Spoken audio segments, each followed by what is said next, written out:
Hello बच्चों। तो given question में हमें ये कहा गया है कि state whether the following statement is true और फॉल्स। और स्टेटमेंट में हमें कहा है कि during adsorption the thermodynamic parameters delta G, delta H and delta S R negative. तो हमें ये बताना है।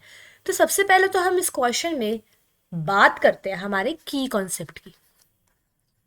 और इस क्वेश्चन में हमारा की कॉन्सेप्ट जो है वो हो जाएगा एड्सॉर्प्शन। अब ये एड्सॉर्प्शन क्या होता है, सबसे पहले हम वो देखते हैं। एड्सॉर्प्शन एक ऐसा केमिकल फिनोमिना होता है जिसपे सब्सटेंस पे किसी अदर सब्सटेंस के मॉलिक्यूल्स सिर्फ सरफेस पे आके यानी कि सरफेस पे आके लेयर्स बनाते हैं, सरफेस पे इकट्ठे होते हैं इस तरीके से। अब जिस सरफेस ये सब्सटेंस है जिसके ऊपर इकट्ठे होते हैं उसको कहते हैं एडजॉर्बेंट। और जिसके ऊपर यानी कि ये जो सब्सटेंस है जिसके ऊपर हो रहा है, एक बार हम फिर से लिख देते हैं, उसको कहते हैं एडजॉर्बेंट। और जिसके ये जो पार्टिकल्स है मॉलिक्यूल्स जो आ रहे हैं, जो इकट्ठे हो रहे हैं, उनको कहते हैं एडजॉर्बेट। इस तरीके से। अब सपोज एक एग्जांपल लेते हैं हम। हमारे पास कोई टेबल पड़ी है, ये टेबल है हमारी। इस टेबल के ऊपर अगर ऐसे डस्ट पार्टिकल्स आके इकट्ठे हो रहे हैं, एक लेयर बना रहे हैं, मतलब ऐसे लेयर बन गई ना, ये इकट्ठे हो रहे हैं, तो ये हो रहा है एड्सॉर्प्शन प्रोसेस। इसमें ये टेबल है हमारा एड्सॉर्बेंट और ये जो डस्ट पार्टिकल्स है ये है एड्सॉर्बेट। इस तरीके से होता है। यानी कि एड्सॉर्बेट ऐसे घुलता नहीं है, ये नहीं कि घुल रहा है वो बॉडी में ना, ये बस सरफेस के ऊपर होता है, सिर्फ सरफेस पे प्रेजेंट होता है इस तरीके से। और ये जो एड्सॉर्प्शन प्रोसेस होता है ना, ये स्पॉन्टेनियस होता है। स्पॉन्टेनियस मतलब वैसा प्रोसेस या वैसी रिएक्शन जिसको स्टार्ट करने की कोई नीड नहीं होती, यानी कि वो रिएक्शन जो अपने आप टेक प्लेस करते हैं विदाउट द आउटर फोर्स, बिना किसी आउटर फोर्स के या एक्सटर्नल इन्फ्लुएंस के, जो अपने आप रिएक्शंस टेक प्लेस करते हैं ना, उन्हें कहते हैं स्पॉन्टेनियस रिएक्शन। और एड्सॉर्प्शन स्पॉन्टेनियस ही होता है, इसको हम स्टार्ट नहीं करते, अपने आप होता है। स्पॉन्टेनियस रिएक्शन में एक चीज हमें ध्यान रखनी है कि डेल्टा जी जो होता है वो लेस देन जीरो होएगा, यानी कि नेगेटिव होएगा। ठीक है, यानी कि एड्सॉर्प्शन एक स्पॉन्टेनियस है और उसमें होएगा delta G less than zero, यानी कि एड्सॉर्प्शन के केस में भी delta G less than zero होएगा। और एक थर्मोडायनेमिक इक्वेशन है जो हमें पता होनी चाहिए, जो कि होती है delta G equals to delta H minus T delta S. ठीक है, इसमें डेल्टा एस होता है चेंज इन एंट्रोपी, टी होता है टेम्परेचर इन केल्विन, और डेल्टा एच होता है चेंज इन एंथैल्पी, और डेल्टा जी हमें पता ही है change in Gibbs free energy. अब स्टेप वाइज हम बात करते हैं। हमें डेल्टा जी का तो पता चल गया कि डेल्टा जी तो नेगेटिव होएगा एड्सॉर्प्शन के केस में।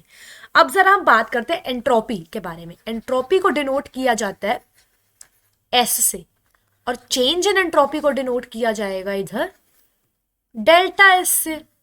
ठीक है, अब क्या होता है, एंट्रोपी क्या होता है, अगर कोई सब्सटेंस हमारे पास प्रेजेंट है, कोई सिस्टम है, उसके अंदर के जो पार्टिकल्स या मॉलिक्यूल्स जो मूवमेंट शो करेंगे या रैंडमनेस शो करेंगे, तो उस डिग्री ऑफ रैंडमनेस को या मूवमेंट को हम कहते होते हैं एंट्रोपी। जितनी ज्यादा रैंडमनेस उतनी ज्यादा एंट्रोपी।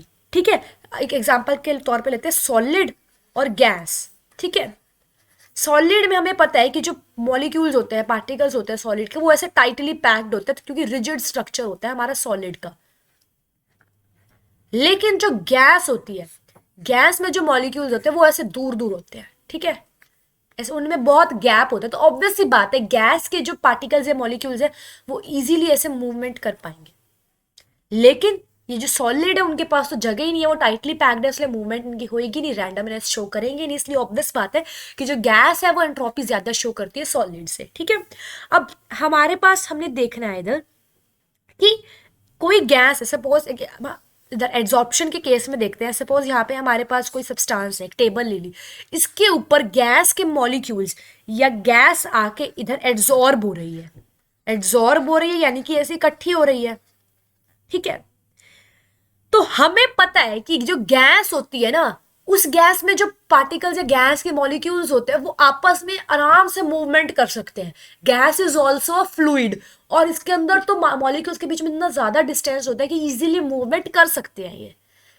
लेकिन अब एड्जॉर्ब हो गए। एड्जॉर्ब ऐसे इकट्ठे इकट्ठे होंगे, यानी कि कोई भी सब्सटेंस था इसके ऊपर अगर ऐसे गैस के मॉलिक्यूल्स आ रहे हैं कि इधर आ गया, फिर यहाँ पे जगह थी इधर आ गया, इधर इधर ऐसे ऐसे आ रहे हैं, तो हम ध्यान से देखेंगे जैसे ऐसे इकट्ठे इकट्ठे हो रहे हैं गैस के सारे मॉलिक्यूल्स। पहले कहाँ वो प्रेजेंट थे, इतने दूर दूर डिस्टेंस में प्रेजेंट थे, अब इकट्ठे हो गए। इकट्ठे हो गए तो मतलब यहाँ पे उनके पास मूवमेंट के लिए, यानी कि ऐसे फिर एक और लेयर आती गई, एक लेयर पहले थी फिर एक और लेयर आ गई, इस तरीके से। ठीक है, अब ऐसे मतलब इतना ज्यादा टाइट हो गया, टाइट इतना प्रेजेंटेशन हो गई, मतलब पहले उनमें कितने ज्यादा मॉलिक्यूल्स में गैप था, अब कोई गैप ही नहीं रहा है, टाइटली पैक होते गए होते, मतलब ऑब्वियस बात है ऐसे इकट्ठे होए जा रहे हैं, तो उनके पास कोई जगह ही नहीं रही फॉर द मूवमेंट, जिसके कारण मूवमेंट नहीं होएगी, रैंडमनेस नहीं होएगी, एंट्रोपी क्या होएगी, डिक्रीज होएगी। यानी कि एंट्रोपी डिक्रीज होना मतलब जो डेल्टा एस होएगा ना, चेंज इन एंट्रोपी, वो लेस देन जीरो होता जाएगा, नेगेटिव होता जाएगा। वाई? बिकॉज यहाँ पे गैस के मूवमेंट के लिए कोई जगह मिल ही नहीं रही है।